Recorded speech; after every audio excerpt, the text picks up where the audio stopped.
एकादशी को उल्टा लटकाया। क्यों? क्योंकि वल्लभ ने कहा कि एकादशी जीते जी दो। कई पंडितों कहते हैं तुम्हारे दादाजी मर गए, जब 12वें का दिन होता है ना तो पंडित जी संकल्प छुड़ाते हैं, देव एकादशी। बड़े बेटे ने 5 दे दी, छोटी बहू ने 3 दे दी, उसने 2 दे दी, उसने 2 दे दी, तो क्या तुम्हारे दादाजी भिखारी थे जो तुम्हारी एकादशी लेकर जाएंगे? और तुम कौन होते हो दादाजी को एकादशी देने वाले? तुमने कौन सा इतना पुण्य कर लिया जो तुमने एकादशी दे दी? एकादशी के दान की महत्वता श्रीमद् वल्लभ सड़ रहा है, पलंग पर तड़प रहा है, हॉस्पिटल में पड़ा हुआ है, तो निवेदन है कि उसको देखने जाओ तो अपनी करी हुई एकादशी में से 2 एकादशी का दान उसको तुरंत दे दो। क्यों? तो जिससे उसको मोक्ष मिल जाए, मरने के बाद नहीं।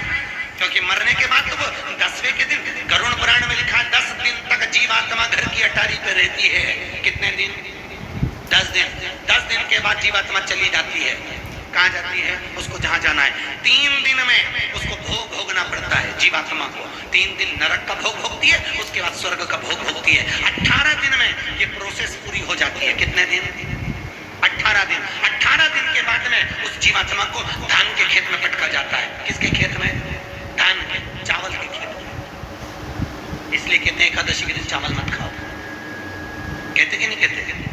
और क्या कहते हैं? द्वादशी के दिन चावल खाना जरूरी है। एकादशी का पालना करना है तो द्वादशी को चावल का 1 ग्रास खाओ, तब द्वादशी को चावल खाओगे तो एकादशी लगेगी।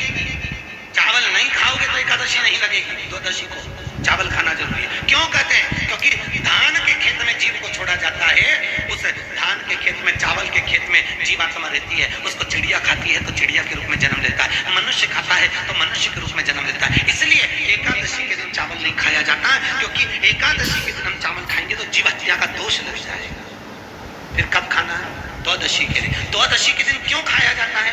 क्योंकि हम एकादशी के व्रत करे रहते हैं और पहला घसा जब चावल का खाते हैं तो अपनी करी हुई एकादशी का पुण्य, जितने जीव हमारे मुंह में जाते हैं उनको उसका पुण्य मिल जाता है और उनका जन्म नहीं होता, वो तर जाते हैं, उनको एकादशी का भाग मिल जाता है। इसलिए कहते हैं एकादशी को चावल मत खाओ, पर द्वादशी को